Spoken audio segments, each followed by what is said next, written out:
પૂજ્ય અપૂર્વ મુનિ સ્વામી અને જ્ઞાન વત્સલ સ્વામીના વિડીયો સૌથી પહેલાં મેળવવા માટે અમારી ચેનલને સબસ્ક્રાઈબ કરો અને બેલ આઇકન પર ક્લિક કરો. ધન્યવાદ. એક સાથે સમૂહમાં બોલો એસ. આઈ કેન હું કરી જ શકું. ચોઈસ કરવાની છે આપણે. ચોઈસ કર્યા પછી પણ તમે બોલશો ને આઈ કેન, એટલે ઘરમાંથી કેટલાક બોલશે યુ કાન્ટ. શિક્ષક બોલશે યુ કાન્ટ. તમારા મિત્ર બોલશે રહેવા દે. એ તો જેના હાથ ના હોય ને એનાથી કામ થાય, જેને હાથ હોય ને એનાથી કાંઈ ના થાય. ઘણા શું કે એ લોકો બીજું કરવાનું શું હોય? એ કે હાથ ના હોય ને તો જ તાકાત બહાર આવે, હોય તો ના બહાર આવે. એ કે એને હાથ હોત ને તો આપણી જેમ ફરિયાદ જ કરતા હોત. એને નેગેટિવ જ મળી આવે. ચોઈસ કર્યા પછી પણ લોકો ટીકા કરશે, દગાવશે. તમે સાયન્સ સિલેક્ટ કરો ને, ચોઈસ કરો તો કેટલાક શું કે કોમર્સની બોલવાના છે, અત્યારે બિઝનેસનો જમાનો છે તો આપણે થાય કોમર્સ સિલેક્ટ કરીએ એટલે પાછા કેટલાક શું કે વેલ્યુ શું, સાયન્સ આમ ઉપર કહેવાય, કોમર્સનું ડાઉન કહેવાય, કોમર્સની વેલ્યુ શું. આપણને લાગે સાયન્સ કરી મેડિકલમાં જઈએ તો ઘણા કે મેડિકલમાં ના જવાય, કોઈ પર્સનલ લાઈફ જેવું જ ના. ગમે ત્યારે પેશન્ટ જગાડે તો કે તારે બી ગ્રુપ એ ગ્રુપ રાખીને એન્જિનિયરિંગ કરીએ. રહેવા દે, એન્જિનિયરિંગમાં 25,000 સીટો ખાલી છે. એન્જિનિયરિંગની 25,000 સીટ ખાલી છે, એના કરતાં રાજકોટના કડિયા હારું કમાય છે. તો આપણે વાઇન્ડ અપ કરીને કડિયા કામ લેલું લઈને જઈએ શું કે છોકરી કોણ આપશે? કંઈ પણ તમે ચોઈસ કરવા જશો ને ક્યાંક લોકો પ્રશ્ન ઉઠાવશે. એની સામે ન જોતા. ભગવાન બુદ્ધને લોકોએ ગાળો પાડી, બહુ સ્થિરતાથી બેસી રહ્યા. બધા બોલ્યા તમને ગાળો આપી છતાં તમે કેમ સ્થિર? બુદ્ધ કે મેં લીધી જ નથી. તમે આપી પણ મેં લીધી જ નહીં. સુભાષચંદ્ર બોઝને એક વ્યક્તિએ ચાલુ સભામાં ચપ્પલ ફેંક્યું. સુભાષચંદ્ર બોઝ પ્રવચન કરતા હતા અને ચાલુ સભામાં એક વ્યક્તિએ જૂતું માર્યું. સુભાષચંદ્ર બોઝે પ્રવચન ચાલુ રાખ્યું. પૂરું થયા પછી શું બોલ્યા કે આ ચપ્પલ મારા ચપ્પલ કરતાં પણ મોંઘું છે, બહુ સારું છે. તો જેણે ફેંક્યું હોય એને વિનંતી કે બીજું પણ આપો ને તો મારે સારી આખી જોડ પૂરી થઈ જાય. It's up to you. Gandhiji પર એક વ્યક્તિએ ગાળો ભાંડતો, ગાંધીજીની ટીકા કરતો, ગાળો ભાંડતો લેટર લખ્યો. 5-10 પાના ગાળો જ ભાંડી હતી, ગુજરાતીમાં, ઇંગ્લિશમાં, પહેલી એબીસીડીમાં, બીજીમાં. ગાંધીજીએ જોયું અને કાગળમાંથી એક ટાંકણી કાઢી લીધી, જેનાથી કાગળ પીનઅપ થયેલા હતા ને એ ટાંકણી લઈ લીધી અને કાગળ કચરા પેટીમાં નાખી દીધા. એટલે ગાંધીજીના સેવક પ્યારેલાલ કે બોલ્યા, દેસાઈ, મહાદેવ દેસાઈ કે બાપુ શું કર્યું? એ કે કામનું હતું એ રાખી લીધું, નકામું જવા દીધું. કોઈ ગાળો ભાંડે એને જવા દે. પ્રમુખ સ્વામીજીને ગાળો ભાંડે, સ્વામી સુઈ શકે, કેમ ગાળો ભાંડી છતાં ઊંઘ આવી? પ્રમુખ સ્વામીજી શું બોલ્યા? ગાળો શરીરને ભાંડી, આત્માને ક્યાં ગાળો લાગે છે? આત્મનિષ્ઠા રૂપે વર્તે. It's up to you. તમારા પર છે. કોઈ બોલશે અરે તમને ગધેડા પણ કહેશે. હમણાં તાજેતરમાં ગુજરાતને અને ગુજરાતના લોકોને અથવા ગુજરાતની સિસ્ટમને એક વ્યક્તિએ ગધા જૈસા એવું કીધું. બરાબર છે? ગધેડા જેવા કીધા એટલે નિરાશ ન થવાય. ગધેડા જેવા કીધા પછી ગુજરાત એનો જવાબ કેવો આપે છે? ગુજરાતને ગધેડાની ગાળ આપી એનો જવાબ ગુજરાત કેવો આપે છે? ગધા કોઈ ગાલી નહીં હો તો તારીફ કી થાલી હૈ. એમ કોઈક આપણને ટીકા કરે, એવા સમયે જવાબ શું આપવો? It's up to you, how to react. આ શીખવાનું છે. અને ચોઈસ કર્યા પછી એને વળગી રહેજો. લગ્ન કરતા પહેલા 25 જગ્યાએ જોવા જવાની છૂટ છે, પણ લગ્ન કર્યા પછી એક પણ જગ્યાએ જોવા જવાની છૂટ નથી. સમજાય છે? એમ લાઈન સિલેક્ટ કરતા પહેલા અનેકને પૂછો, અનેક જગ્યાએ જોવા જાઓ કઈ કોલેજ સારી, પણ એકવાર સિલેક્ટ કરી લીધું પછી એને વળગી રહેજો. ચોઈસ કર્યા પછી અને ઊંચી ચોઈસ, ઊંચી મહેનત કરવી પડશે. 1 કિલો બટેટાની કિંમત કેટલી થાય? કેટલા? 10, 15, 50 રૂપિયા. અને કિલો સોના? કિલો બંને છે, પણ બટેટા કરતા સોનાની કિંમત તમારે વધારે ચૂકવવી પડે. તમારે ચોટીલા ચડવું હોય કેટલી તૈયારી કરવી પડે? જો કે અત્યારે તો થોડું રિસ્ક જેવું છે. હમણાં આતંકવાદી ત્યાં પ્લાન કરવાના હતા, પણ ચોટીલા ચડવા માટે કોઈ તૈયારી નહીં. એવરેસ્ટ ચડવા માટે મહિનાઓથી વર્ષોથી તૈયારી કરવી પડે. તમારે આઈટીઆઈમાં જવું હોય તો લગભગ કોઈ તૈયારીની જરૂર નહીં, પણ આઈઆઈટીમાં જવું હોય તો કોટા જવું પડે. અને કેટલાય ફોટા વીખી નાખવા પડે તમારે. ત્યારે તમે આઈઆઈટીમાં જઈ શકો છો. યુપીએસસી ક્લિયર કરવી હોય તો કેટલી બધી મોજ શોખ એ જતા કરવા પડે છે. એમ કોઈની સફળતા જોવો છો ત્યારે એની પાછળ એની જે મહેનત કરી છે ચોઈસને સિદ્ધ કરવા માટે, એમાં પ્રેરણારૂપ છે યુસેન બોલ્ટ. ઓળખો છો ને બધા? જો એની સ્ટાઇલ તો જો, જમૈકાનો આ શ્યામ સુંદર 30 વર્ષની ઉંમરનો છે, 94 કિલો વજન છે, પણ હારો ફૂલની જેમ દોડે છે. આપણા ત્યાં 94 કિલો વાળા લિફ્ટ હોતતા હોય, દાદરા બહુ છે મંદિરમાં, લિફ્ટ ક્યાં?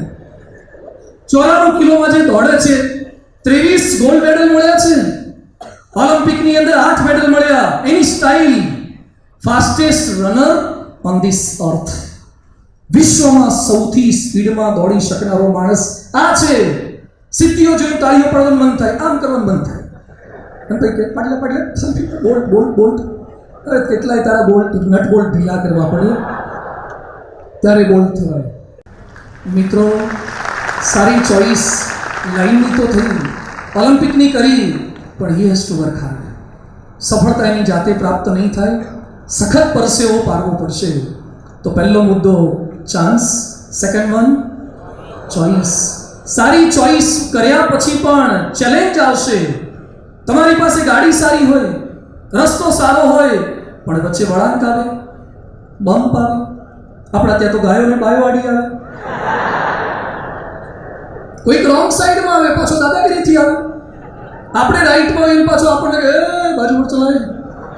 એટલે ભાઈ હું તો રાઈટમાં છું, મારી સારી ગાડી, હું રાઈટમાં છું. કોઈ સાઈડ ના આપે, કોઈ ઓવરટેક કરે, ગાડીમાં પંક્ચર પડે, ગાડી બગડે. All are the challenges.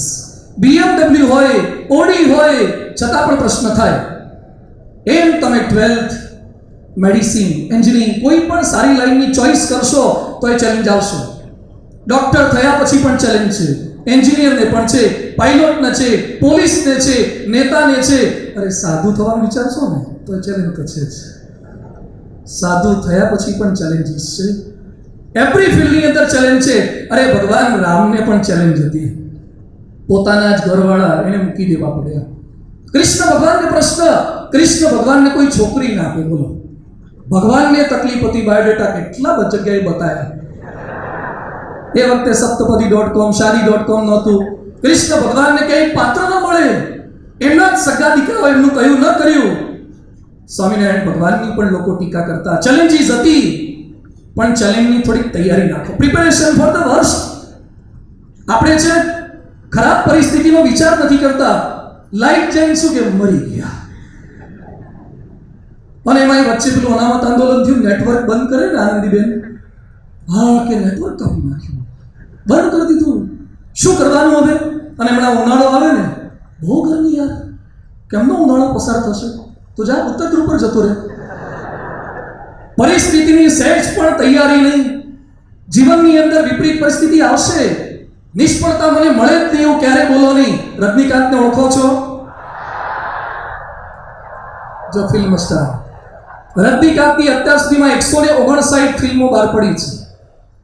એમાં 159મી કબાલીએ રેકોર્ડ બ્રેક કર્યા છે. 12,000 સ્ક્રીન પર એક સાથે ફિલ્મો બતાવી છે વિશ્વમાં. ચાઇનામાં બતાવી, અમેરિકામાં બતાવી, યુરોપમાં બતાવી. અને કબાલીના પોસ્ટર સાઉથમાં લગાવ્યા હતા, મોટા મોટા 10 ફૂટના, 20 ફૂટના. એના પર લોકો દૂધનો અભિષેક કરતા હતા, રજનીકાંતના ફોટા પર. આપણને પીવડાવતા નથી.